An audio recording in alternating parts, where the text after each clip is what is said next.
Hello friends, welcome back to my channel once again. Radhe Radhe आप सभी को। अभी मेरे पास बहुत ज़्यादा क्वेरी आ रही थी वृंदावन में वास्तु को लेके या वृंदावन में प्रॉपर्टी को लेके।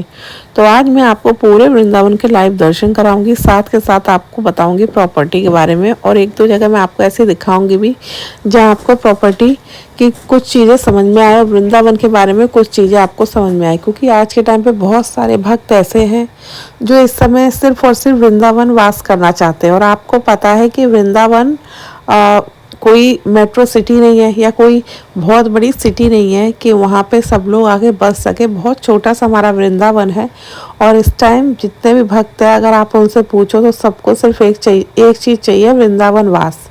और यहाँ पे मैं एक चीज़ और मेंशन करना चाहूँगी। पहले मैंने वीडियो में ये चीज़ कभी मेंशन नहीं की, लेकिन आज आपको क्लियर बोलना चाहूँगी। जैसे हम कुछ वीडियोस बनाते हैं रेंट के लिए या फिर सेल के लिए, तो आप लोग जो कॉल करते हैं ओनर को या जो भी ब्रोकर वगैरह होते हैं जो हमसे शूट करवाते हैं, आप उनके कॉल करके बोलते हैं कि प्रॉपर्टी बहुत महंगी है। तो मैं आपको बता दूं, देखिए, अगर आप प्रॉपर्टी की कंपैरिजन करेंगे वृंदावन की बाहर से, तो वृंदावन में प्रॉपर्टी महंगी है। जो फ्लैट आपको बाहर साइड 2 BHK 35 लाख में मिल जाए, वो 2 BHK फ्लैट आपको वृंदावन में 50-55 लाख का मिलेगा। हो सकता है उससे भी महंगा मिले, क्योंकि अगर आप 35-40 लाख की बात करेंगे तो इतने में तो आपको सिर्फ और सिर्फ यहाँ 1 BHK मिलेगा।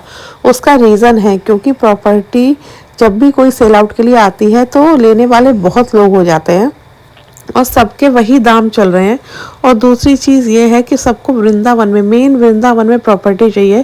थोड़ा आउटर में या थोड़ा 1-2 किलोमीटर दूर कोई लेना ही नहीं चाहता। ज़्यादा से ज़्यादा जो लोग होते हैं परिक्रमा मार्ग में लेना चाहते हैं, या राधा केली कुंज आश्रम आपने देखा होगा, या प्रेम मंदिर, इसके आसपास लेना चाहते हैं। थोड़ा सा अगर दूर हो 1-1.5-2 किलोमीटर तो आप लोग इतना लोग इंटरेस्टेड नहीं होते हैं, और वहाँ पे थोड़ी प्रॉपर्टी सस्ती भी होती है। और मेन वृंदावन में आपको पता है कितना कंजस्टेड वृंदावन है, ऑलरेडी पूरा बसा हुआ है, अंदर कोई ज़मीन भी नहीं है। अगर कुछ मिलता है तो रीसेल में मिलेगा, जो कि बहुत कॉस्टली होगा। हाँ, आपको रुक्मणी विहार वगैरह में मिल सकता है, लेकिन रुक्मणी विहार में भी मैं आपको बता दूँ, एक टाइम पे 1 से 1.5 साल पहले जो ज़मीन के दाम थे वो 25,000 रुपये गज थे। 25,000 रुपये गज। तब लोगों को 25,000 रुपये बहुत ज़्यादा लग रहा था। लोगों को लगता था हमने प्लॉट लेके, बहुत से लोग लगता हम ठग गए। अब वही वहाँ पे लोगों ने होटल बना लिए उसी ज़मीन पे जिन्होंने खरीदी होगी। और वही ज़मीन देखिए, हमने भी डाले थे 2 ब्लॉक, 1 लाख, 1.5 लाख, 1,20,000 रुपये प्रति गज के हिसाब से निकल रही है। क्योंकि रुक्मणी विहार आपको पता है बहुत जल्दी डेवलप हो गया, वृंदावन में बिल्कुल प्रेम मंदिर के पास है। और दूसरी चीज़, पूरा अंदर जाएंगे आप, कंजस्टेड नहीं है, खुला खुला है, काफ़ी पॉश एरिया है।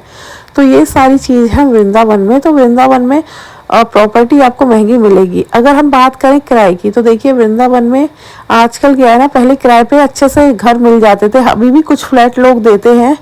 लेकिन अब क्या प्रॉब्लम है वृंदावन में कि सब लोगों ने एक बिजनेस बना लिया है। लोग ये सोचते हैं, उनका जो मतलब जो सोचने का तरीका वो उस तरीके से हो गया है कि अगर हम आपको मंथली बेस पे देते हैं तो आप 10, 15, 12, 20 दे देंगे। लेकिन वही अगर वो फ्लैट या गेस्ट हाउस या जो भी उनका अगर अपना एक रूम भी है सेपरेट, पर नाइट के हिसाब से देंगे तो हो सकता है 1,000 रुपये भी उठाए तो 30,000 रुपये या 35-40,000 रुपये वो इजीली कमा लेंगे।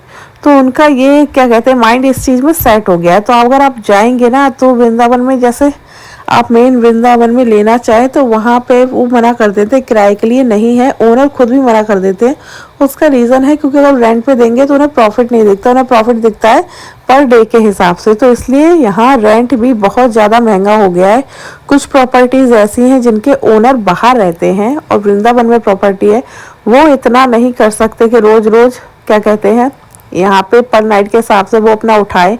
उसके लिए बहुत सारी चीज़ें चाहिए होती है, साफ़ सफाई चाहिए होती है, आपको स्टाफ भी रखना पड़ता है, वो नहीं हो पाता। तो वो लोग दे देते हैं, लेकिन वो भी कॉस्टली, बहुत ज़्यादा कॉस्टली मिलता है। अगर आप वृंदावन में बात करेंगे ना 2 BHK या 1 BHK रेंट की, तो मैं आपको बता दूँ 2 BHK का रेंट या फिर 20,000 रुपये आप मान के चलिए, 1 BHK का 14 से 15,000 रुपये। लेकिन हाँ, कुछ एरिया ऐसे हैं जहाँ पे आपको 4, 5, 6, 7 हज़ार में भी मिल जाएगा रेंट पे, लेकिन वहाँ पे कोई सिक्योरिटी नहीं होगी। बहुत सी चीज़ें होती हैं वहाँ पे। एक रूम होगा जो होगा बिल्कुल कंजेस्टेड गलियों में अंदर घुस के होगा, जहाँ पे शायद बहुत कम लोग रह भी लेते हैं। कुछ लोग नहीं रह पाएंगे क्योंकि जिनको जैसे रहने की आदत होती है वो वैसे ही रहते हैं। जो लोग रहना चाहें वो रह भी सकते हैं, लेकिन वो बिल्कुल गलियों में अंदर घुस के एकदम आउटर में जाके आपको मिलेगा, जहाँ पे सेफ्टी मुझे बिल्कुल भी नहीं दिखती। क्योंकि आप लोग जब बोलते हैं कि वृंदावन में ऐसी जगह बताइए, बहुत सी लेडीज़ हैं, बहुत सी लड़कियां ऐसी हैं जो मुझसे पूछती हैं कि हमें ऐसी जगह बताइए सेफ हो। तो सेफ्टी के मामले में तो मुझे वो ठीक नहीं लगता। अगर आप सेफ्टी की बात करें, रुक्मणी विहार सेफ है, ओमेक्स सिटी आपका सेफ है, या फिर आप चैतन्य विहार में भी देख सकते हैं। जो आपका चैतन्य विहार है वहाँ पे आपको सबके अकॉर्डिंग थोड़ा रेंट सस्ता मिल जाएगा। अगर आप रुक्मणी विहार की बात करें या आप बात करें ओमेक्स सिटी का, तो वहाँ कॉस्टली है, लेकिन चैतन्य विहार में वही आपको सस्ता मिल जाएगा। हो सकता है वही फ्लैट आपको 10-11 हज़ार में मिल जाए, 1 BHK 2 BHK 13-14 हज़ार में मिल जाए। लेकिन अगर आप रुक्मणी विहार की बात करेंगे, अगर आप बात करेंगे ओमेक्स सिटी की, तो वहाँ पे आपको स्टूडियो अपार्टमेंट ही 12-12.5 हज़ार तक में मिलता है। लेकिन 12-12.5 हज़ार में वो आपको फुल्ली फर्निश देते हैं, AC, फ्रिज, TV सारी चीज़ लगा के। मैं आपको बता दूं, मेरे पास एक प्रॉपर्टी आई थी जो कि बिल्कुल प्रेम मंदिर के सामने एक सोसाइटी है उसमें थी, और 2 BHK फ्लैट था। मैंने सोचा वो प्रॉपर्टी मैं आपके साथ शेयर करूं। एक्चुअली कोई हमारे फ्रेंड्स थे जानने वाले, उनके थ्रू मैंने वो प्रॉपर्टी देखी थी। मैं आप लोग के साथ शेयर कर सकती थी, लेकिन मैंने शेयर इसलिए नहीं की, मुझे खुद वो बहुत कॉस्टली लगी। उसमें फुल्ली फर्निश था, 2 BHK था, बिल्कुल फुल्ली फर्निश था, लेकिन उसका जो रेंट था वो 30,000 रुपये था। 30,000 रुपये 2 BHK का, तो इतना कॉस्टली लगा। तो फिर मैंने वो शेयर इसलिए भी नहीं किया, मुझे लगा कि जैसे आप लोग बोलते ना ऐसी प्रॉपर्टी दिखाई जो ज़्यादा कॉस्टली ना हो, तो इसीलिए मैंने सोचा कि मैं आपके लिए ऐसी प्रॉपर्टी ही लेके आऊँगी जो आपके बजट में हो। क्योंकि अगर वृंदावन में आप जाओगे पर डे के हिसाब से तो आपको मिल ही जाएगा, लेकिन मंथली पे भी आपको अगर आप 30 से 35-40 हज़ार रुपये दे, तो आपको एक एक दिन में, घंटे भर में आपको मिल जाएंगे फ्लैट रहने के लिए रेंट पे। लेकिन सब कोई इतना अफोर्ड नहीं कर सकता, क्योंकि ये बहुत कॉस्टली है। इतने में तो लोग सोचते हैं कि अगर हम अपना फ्लैट भी परचेज करेंगे, तो हम EMI भी अगर देते हैं तो भी हमें फ्लैट सस्ता पड़ेगा। मतलब 30-40-50 हज़ार रुपये तो EMI भी नहीं जाएगी, EMI भी मुश्किल से 17-18-20 के आसपास ही जाएगी। तो ये सारे रीज़न है, थोड़ा वृंदावन में कॉस्टली है प्रॉपर्टी। तो ये सारी चीज़ें मुझे आपके साथ शेयर करनी थी। बाकी बहुत अच्छी अच्छी प्रॉपर्टीज़ आने वाली है आने वाले टाइम पे, और बहुत ही सस्ती प्लॉट्स वगैरह जो मैं आपके लिए लेके आऊँगी। तो इस ब्लॉग को मैं यहीं ख़त्म करती हूँ। अभी जो आप देख रहे हैं ये मैं जा रही हूँ वृंदावन से। तो यहाँ एक समोसे वाले भैया हैं, बहुत ही फेमस समोसे बनाते हैं, तो मैंने सोचा आपके साथ शेयर करूँ। बस आप मेरे चैनल को लाइक कीजिए, सब्सक्राइब कीजिए, शेयर कीजिए। हम ऐसे अच्छी अच्छी वीडियो जो भी हैं आपके लिए लेके आते रहेंगे।